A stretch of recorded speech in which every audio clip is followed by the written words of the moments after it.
ኢትዮ እንዴት ናችሁልኝ? ለማንኛውም ቦታችን ልንደርስ ምንም የቀረን ነገር የለም።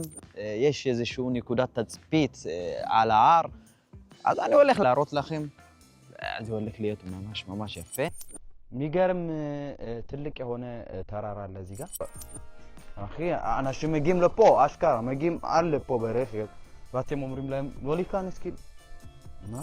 ከለከውጥ በኋላ ያለው እይታ በጣም ግሩም ነው። እንዴት ደስ ይላል መሰላችሁ? ጸጥታው አፍት ጮታቸው ይሰማል። የሚማጽሜኻ አክቹሊ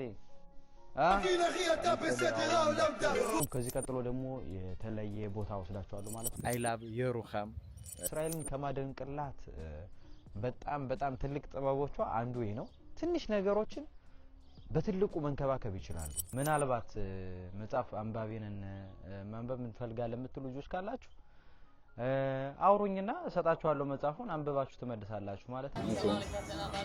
ቤት ውስጥ ስለሚዘጋጅ ማለት ነው። የቤት ምግብ ነው ለመጨረሻ